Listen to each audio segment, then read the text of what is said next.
एक दिन गौतम बुद्ध अपने शिष्यों के साथ बिल्कुल शांत बैठे हुए थे। उन्हें इस प्रकार बैठे देख शिष्य चिंतित हुए कि आपका जो है स्वास्थ्य ठीक है प्रभु। एक शिष्य ने कहा कि आज वो मौन क्यों बैठे हुए हैं, क्या शिष्यों से कोई गलती हो गई है। इसी बीच में एक शिष्य बोला कि क्या वो अस्वस्थ है या फिर मौन है। तभी दूर खड़ा व्यक्ति जोर से चिल्लाया कि आज मुझे सभा में बैठने की अनुमति क्यों नहीं दी गई। बुद्ध आंखें बंद करके ध्यान में मग्न हो गए।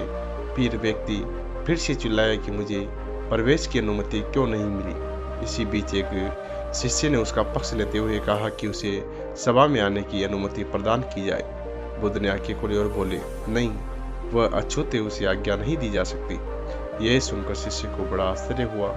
बुद्ध उनके मन का भाव समझ गए और बोले, हाँ, वो अछूत है। इस पर कई शिष्य बोले, हमारे आश्रम में तो जात पात का कोई भेद ही नहीं, फिर वह अछूत कैसे हो गया। तब बुद्ध ने समझाया कि आज वो क्रोधित होकर गया है। क्रोध से जीवन की एकाग्रता जो है भंग हो जाती है। क्रोधी व्यक्ति अपना मानसिक संतुलन खो देता है। इसलिए जब वो क्रोध में रहता है तब वो अछूत होता है। इसलिए उसे कुछ समय एकांत में खड़े रहना चाहिए। क्रोधित शिष्य भी बुद्ध की बातें सुन रहा था। वो पश्चाताप की अग्नि में तप कर समझ गया था कि अहिंसा ही मनुष्य का महान कर्तव्य और परम धर्म है। वह बुद्ध के चरणों में गिर पड़ा और कभी क्रोध न करने का प्रण ले लिया।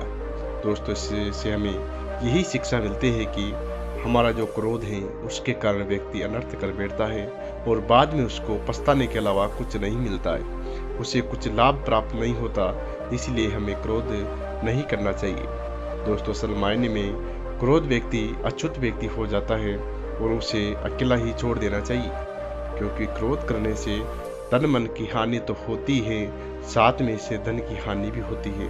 इसलिए क्रोध से ज़्यादा जो है हमारे जीवन में हानिकारक कोई दूसरी वस्तु नहीं है। इसलिए दोस्तों, क्रोध करना छोड़ दें। कहानी आपको अच्छी लगी है तो कमेंट ज़रूर करें और चैनल को जो है सब्सक्राइब करना ना भूलें।